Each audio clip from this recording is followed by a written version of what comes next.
Hey guys, off to the gym. Sorry if it's a little bit dark, but gotta do this video now. Um, so let's talk about. Let's see, what would be a good thing to talk about for today?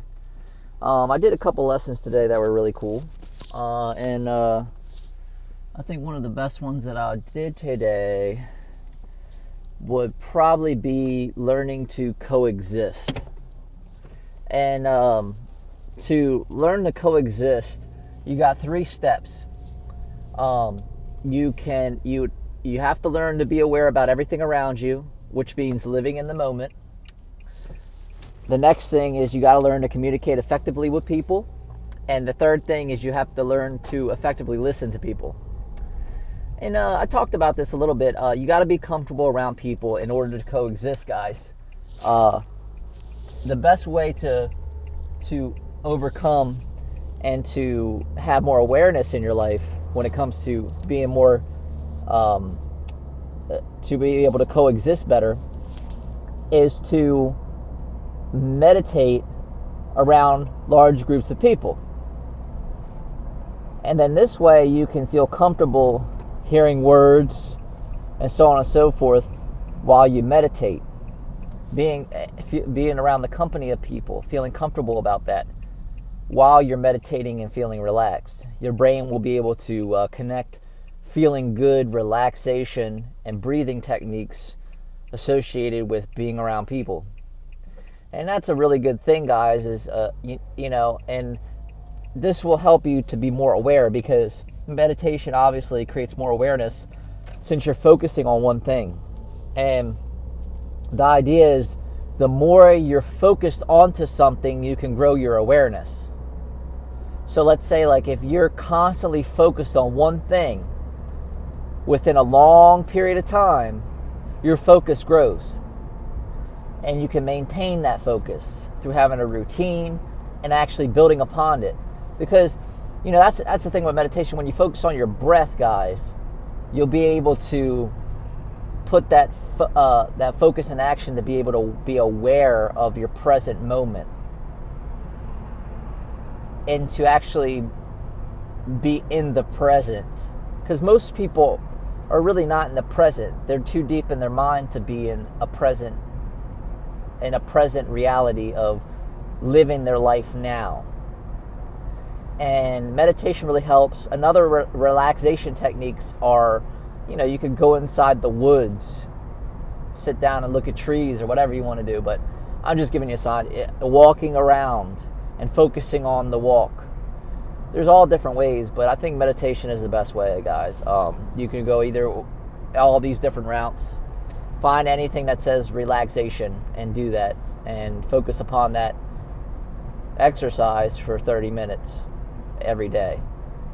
So that would be your awareness. The next thing when it comes to communicating with people is you need to talk about things that you're interested in, okay? And try to keep the topics associated with that.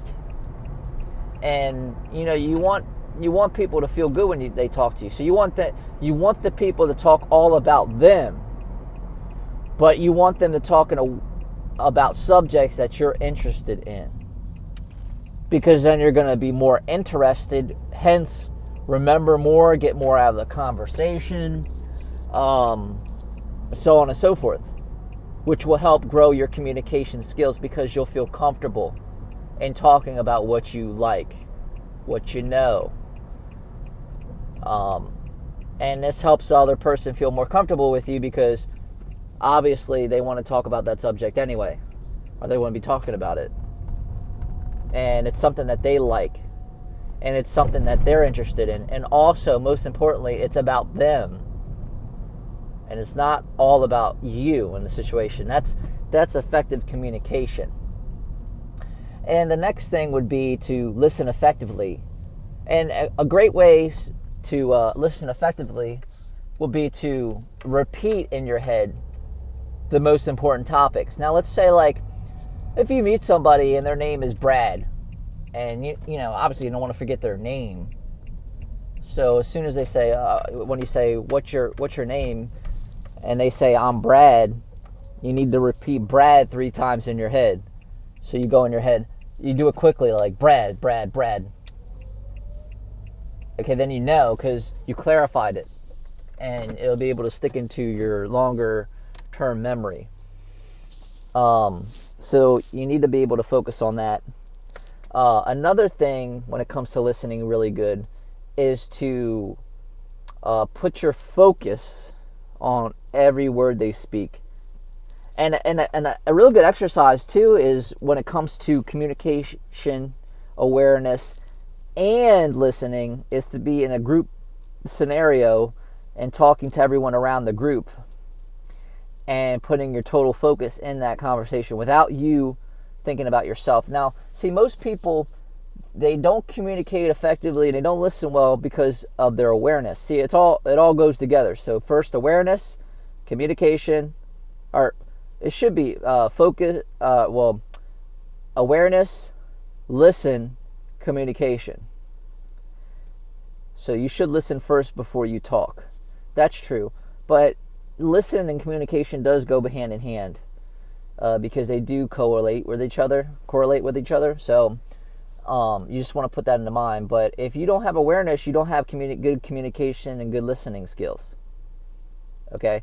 So if you have the awareness, well, because if you think about it like this, guys, I'm going to be speeding into a little bit easier way to understand.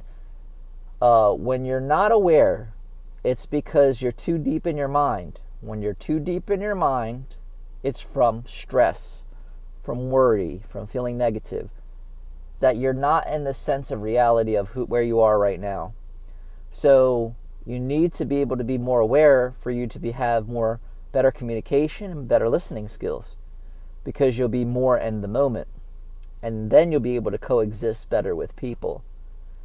And I thought that was cool. And another thing I like to talk about too is to show love rather than speak love. And most people speak love, they just talk it. They talk, they don't walk. So if you show love, showing love will be to, first you need to use the luck technique, which that is an acronym for LUC, which will be listen, understand, care. And when you listen, you want to be able to listen to their point of view, and then listen to everything deeply. Then you need to understand. So understand exactly where they're going through in their current situation, and then you need to care for them. And you care for them by maybe helping them, or solving a problem for them, or working something out, or care for them by just giving them something that they feel giving them something that makes them feel appreciated. And sometimes you could just give them genuine acts of appreciation, and just be like, wow, you look really nice today, or I think you just really did a good job in that. Things like that would help. But you need to, and that's also, caring could also be a form of upliftment. So you uplift the other person to get them out of the negative. So let's go over that again. So luck. So listen, understand where they're going through, and then care for them. And that will lift them out of the negative and into positive. So you would use this technique mostly when someone is mad at you or yelling at you or so on and so forth. And you can use that to flip their negative emotions into the positive. And you'll know when it's finished because you'll feel a sense of happiness in the room from them, and you'll see a smile and their attitude change. And that's when you switch their paradigm, so to speak, into a negative to a positive sense of mind. So I love you guys. I'm going to get going. I got to go to the gym. And I love you. And remember your purpose, health, wealth, love, and happiness. Peace be with you.